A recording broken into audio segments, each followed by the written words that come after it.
పట్టుకుంది సార్. అలాగే అంజలీపురంలో 13 లక్షలు పట్టుకుంది సార్. రాయకొండ తోటలో మనకి అది టెండర్ సైజ్ రివ్యూ చేసుకున్నాం సార్. ఫైల్ డేట్ ఇచ్చారు సార్, లాస్ట్ డేట్. ఇవి తొందరలో ఒక 3 months 2.5 months లో మ్యాక్సిమం కంప్లీట్ చేస్తాం సార్.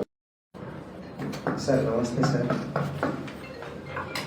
పంచాయతీరాజ్ డిపార్ట్మెంట్ తరఫున వారికి ఎన్ఆర్ఈఎస్ పల్లె పండుగ వర్క్లో 93 వర్కులు పెదవి మండలంకి శాంక్షన్ రావడం జరిగిందండి. మనకి ఎన్టీఆర్ వెరిఫికేషన్ చేసాం సార్. 2014 to 19 హౌసెస్ ఉన్నాయి కదా సార్. ఆ పెండింగ్ పేమెంట్స్ వాళ్ళందరికీ NTR rural housing and NTR గ్రామీణ హౌసింగ్ లో 2410 లబ్ధిదారులను ఐడెంటిఫై చేసాం సార్.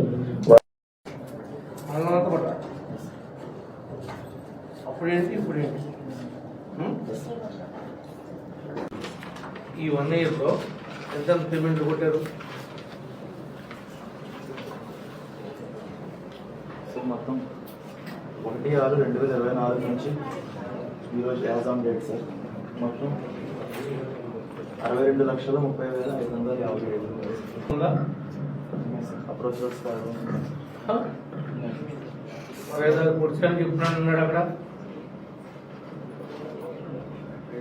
ఏ ఆడ కూతురైనా ఆ కాలనీలోకి వెళ్ళి మరి వెనక రాకుండా కాలేజీకి వెళ్ళే పిల్లలు కాలేజీకి వెళ్ళగలుగుతారా? ఆ కాలేజీలో దాంట్లో ఉంటే అట్లా చెప్పలేసుకుని కాలేజీలోకి వెళ్తే ఏమంటారు? మరి ఏంటంటే పడుతున్నాడు నిన్న నేను అది చేసా ఇది చేశాను సర్వనాశనం చేసి ఒక కాన్స్టిట్యూన్సీని ఏదో పగలపొడిచానని చెప్తున్నాడు. ఒక్కొక్క తహసీల్దార్ అడిగిందయా జేసీగా కొట్టి అని ఈ ల్యాండ్ ఎక్విజిషన్ ఏ ఊర్లో జరిగింది నోట్ చేయి. భూమి అసలు ధర ఎంత, వీడు కమిషన్ కొట్టేసి ఎక్స్ట్రా కొట్టేసిన డబ్బు ఎంత?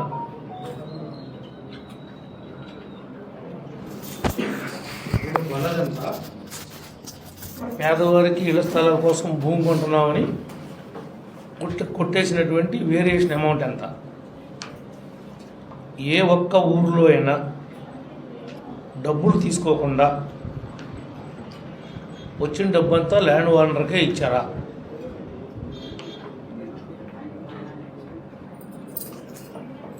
ఒక పక్క రాష్ట్రాన్ని సర్వనాశనం చేసింది కాకుండా, నియోజకవర్గాన్ని సర్వనాశనం చేసింది కాకుండా, కోట్ల రూపాయల ధనార్జనే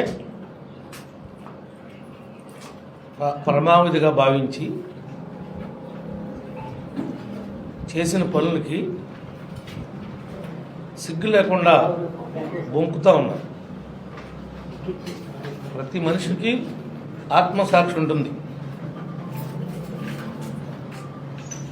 రాజకీయ విమర్శలు చేయొచ్చు, పార్టీలు సిద్ధాంతాలు ఉంటాయి. కానీ తప్పు చేసి ఆ తప్పును కప్పెట్టుకోవడం కోసం ఎదుటోళ్ళ మీద ఆరోపణలు చేయడం అనేది కరెక్ట్ విధానం కాదు ఎవరికైనా. మొత్తం ఎన్ని కాలనీలు లేఅవుట్ చేశారు, ఎంతెంత భూమికి ఎంతెంత డబ్బులు డ్రా చేశారో కూడా సమాధానం చెప్పాలి. కొప్పులవర్గుడులో నివాస యోగ్యానికి పనికిరాని భూమి కొన్నారు. ఎవడు వెళ్ళాలి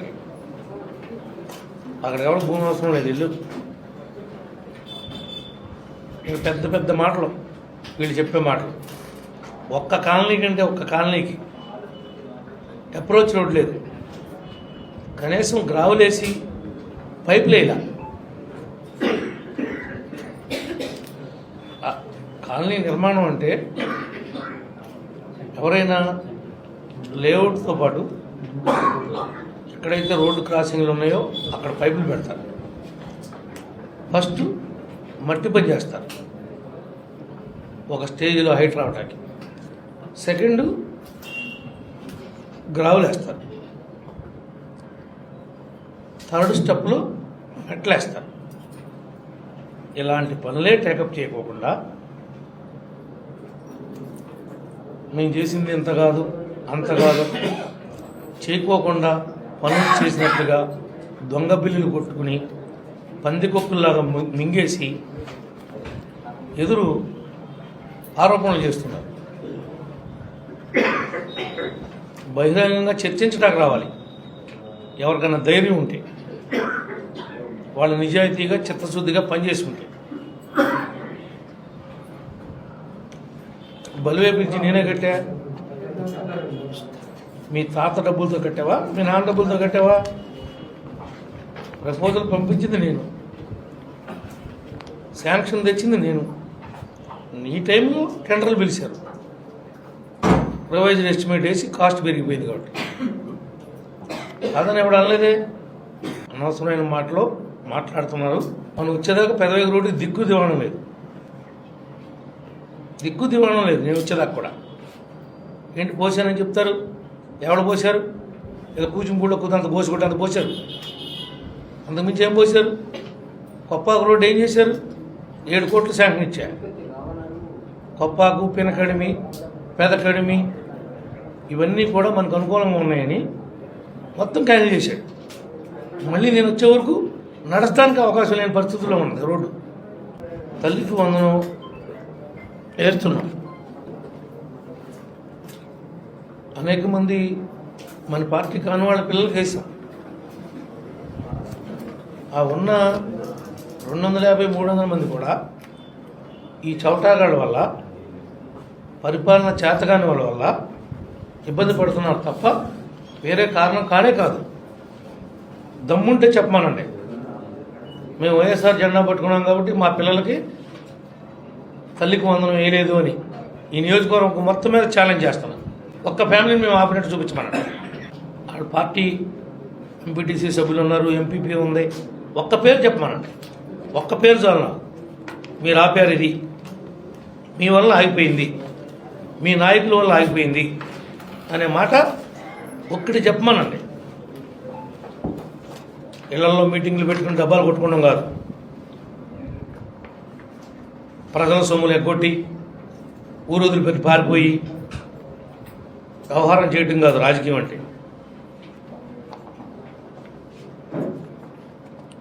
మీరు ఎంపీటీసీలు కొంతమంది ఉన్నారు కదా, సర్పంచులు ఉన్నారు కదా, అన్ని పార్టీల వాళ్ళు ఉన్నారు కదా. ఒక్క ఆరోపణ కూడా చూపించలేకపోతున్నారు. ఏంటి?